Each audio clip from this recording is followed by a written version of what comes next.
மாத்திரை போடக்கூடியவங்க பண்ணக்கூடிய முக்கியமான தவறு என்ன தெரியுமா? நிறைய பேர் நினைக்கிறாங்க, ரைஸ் சாப்பிட்றதுனால தான் சுகருக்கு மாத்திரை போட்டுட்ருக்கோம், ரைஸ் சாப்பிட்றதுனால தான் இன்சுலின் போட்டுட்ருக்கோம் அப்படின்னு. நான் ஒரு கேள்வி கேட்குறேன், பதில் சொல்கிறீங்களா? வட இந்தியாவில் அவங்க ரைஸ் சாப்பிடவே மாட்டாங்களே, என்னைக்காவது ஒரு இடத்துல ரைஸ் சாப்பிடுவாங்க. வட இந்தியாவில் எத்தனை பேர் சுகருக்கு மாத்திரை போட்டுட்ருக்காங்க, எத்தனை பேர் இன்சுலின் போட்டுட்ருக்காங்க? கமெண்ட்ஸில் எழுதுங்க சார். இன்னொரு பெரிய மூட நம்பிக்கை, நடைபயிற்சி மட்டும் பண்ணால் போதும், மாத்திரையை நடத்திடலாம், இன்சுலின் நடத்திடலாம் அப்படின்னு. அப்படி யாராவது நடத்தியிருக்காங்க? நடைபயிற்சி மட்டும் பண்ணாதனால நல்லா கேட்டுடுங்க. 1 கிலோமீட்டர் நடைபயிற்சி பண்ணினா கூட 40லேருந்து 50 கேலரி மட்டும்தான் எரிக்க முடியும். அதனால நடைபயிற்சி மட்டும் பண்ணி எந்த மாத்திரையும் கண்டிப்பாக நடத்த முடியாது. இந்த மாதிரி வெயிட் இருந்தாலும் நடைபயிற்சி மட்டும் பண்ணி கண்டிப்பாக குறைக்க முடியாது. இன்னொரு பெரிய மூட நம்பிக்கை என்ன தெரியுமா? சுகருக்கும் ப்ரெஷருக்கும் மாத்திரை மட்டும் போட்டால் போதும் சரியாயிரும் அப்படின்னு. அப்படி யாருக்கா சரியாயிருக்கா சொல்லுங்களேன்.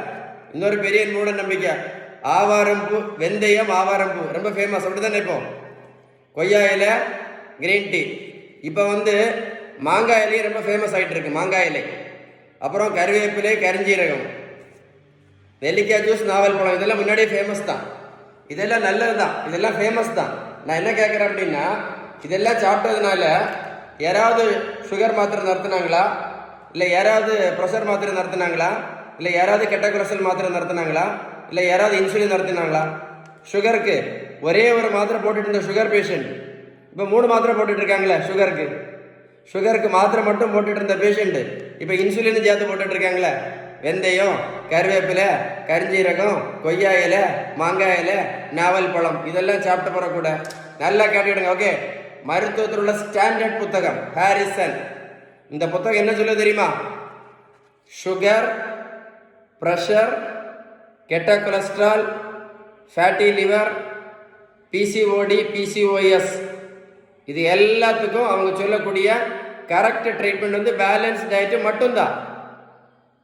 பேலன்ஸ் டயட் மட்டும்தான். உடல் உழைப்பு, நல்ல தூக்கம், இந்த 3 தான். கடைசி தான் என்னது? மாத்திரையும் இன்சுலினும். நம்ம யாராவது இதை பண்ணுறோமா? பண்ணவே இல்லை. ஏன் அப்படின்னா, பேலன்ஸ் டயட்டு கரெக்டாக ஃபாலோ பண்ணால் மட்டும்தான் இந்த இன்சுலின் ரெசிஸ்டன்ஸ் இது சரியாகும் அப்படின்னு அந்த புத்தகம் தெளிவாக சொல்கிறாங்க. So balance diet is very important.